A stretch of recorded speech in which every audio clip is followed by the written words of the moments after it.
Yo, welcome to another edition of the Cap Show.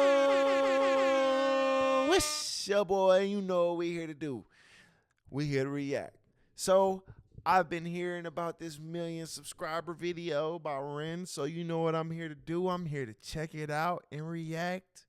They keep telling me it's fire, and it's not what I would expect. So, I'm here to be the judge. You know where I'm at with it. You to the tizzle. Let's get this. I want to keep this short and sweet because I wrote something that I want to share with you. But first of all, I just want to say how grateful I am. I've reached 1,000,000 subscribers on YouTube, which is a flipping huge milestone. I wanted to say thank you to everyone who supported my music over the years, whether you're newly on board or have been here for a while. I wanted to say thank you to the YouTube reaction community who have gotten behind my stuff in a big way and really helped me reach this goal. So thank you guys. Yeah, I wanted to read this passage that I wrote about success. It's too much for me to remember right now, so bear with me. But yeah, success to me means that I have a responsibility that transcends me. If I have a platform where people are paying attention, then I feel like it's my duty to make that count. It's far more important than my aspirations with music and what I could personally gain. There's a saying that stuck with me recently, which was a rising tide lifts all ships.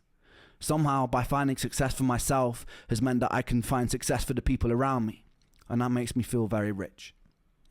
I'm in a very strange position right now where I owe much of my success to the most destructive force in my life, which has been the turbulence of my physical and mental illness. The thing that has by far brought me the most pain has been a source of constant inspiration, which ironically led to creations which brought me the most joy. Creating art which means something to somebody else and can potentially be a companion to somebody else in the dark justifies my own pain, and I desperately needed that to be justified. There are a lot of people alive today who live in the dark. It's a place that I'm very familiar with. In the peak of my health problems, I was severely underweight. All my meals had to be restricted and blended, and I was so tired that I couldn't participate in life.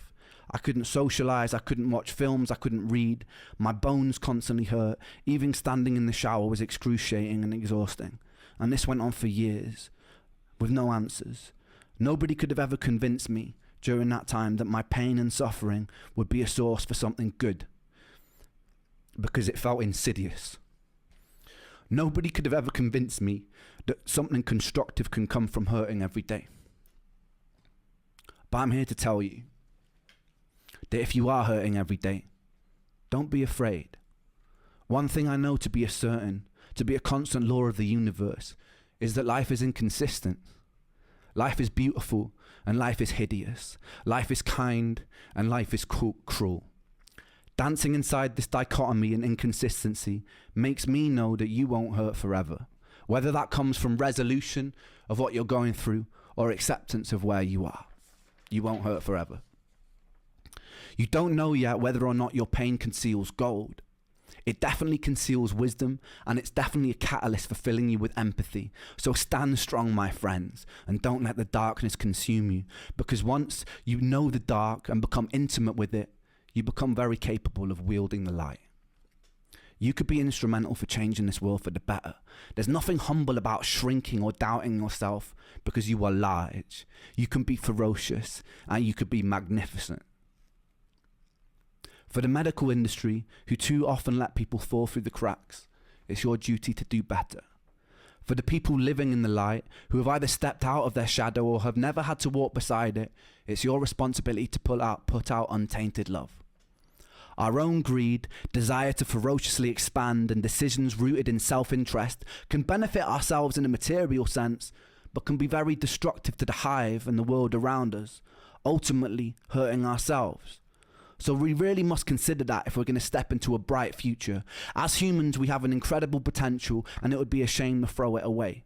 So community, humanity, and changing our relationship with the natural world so it leans more towards homeostasis must be a priority number one. If you're watching this and there's a knot tied up in your stomach with bitterness, anger, or hatred for your fellow human being, be with it, feel it, understand it, express it, and then let it go. You're hurting. Give yourself love, forgive yourself, and then project that love outwards, and the anger will pass. We have a decision in every interaction to tilt the world towards heaven or hell, towards Jannah or Jahannam, utopia or dystopia, and some people's ideas of heaven will be another's image of hell. So tread carefully, but treat those differences with respect. Tapestries are made beautiful because of the variety in the sum of their parts. Thank you to 1 million people inside this rich tapestry for the opportunity for me to try and spread my own vision of what I believe to be good. And thank you for justifying my pain. Thank you. I love you. Old Spice shampoos. Raw, bro. Why are you crying? See, and I would like to think that that's the difference between certain artists. A lot of them just, they put their music out and that's the end of it. They're not really making a connection with the people that support them, you know? And I wouldn't say that's all artists, but a good majority of them just put their music out and they do what they do, you know what I'm saying? Like, then you have some people like Ren, and you have a couple others that actually have an intimate relationship with their followers and their subscribers, and they actually want them to be a part of the journey and feel like they're a part of the journey, and they want to help somebody see that they can either do this, or they can see or help them see that whatever they're going through does not make them who they are. It just shows that you can get through it too. And you're not limited to what people want you to be. You're only limited to what you allow yourself to be. And that's awesome, bro. I feel like, I think that's why he's becoming one of my favorite artists because of shit like this, bro. True artist. Not a rapper, not a singer, a fucking artist. Multifaceted artist is at that. And I've said this once, and I must keep saying it until they freaking hear me, bro. Broadway, give my man a 10-show contract with creative freedom to do what he do, bro. Because this shit needs to be seen by the masses. Live, like, for real, bro. I mean that, bro. I'm pretty sure the Renegades gonna fuck with this. I'm talking about Broadway, 10 shows, holla at Ren. I'm gonna keep saying it. It's gonna catch on. This shit gonna get the rolling. It's gonna snowball. Watch.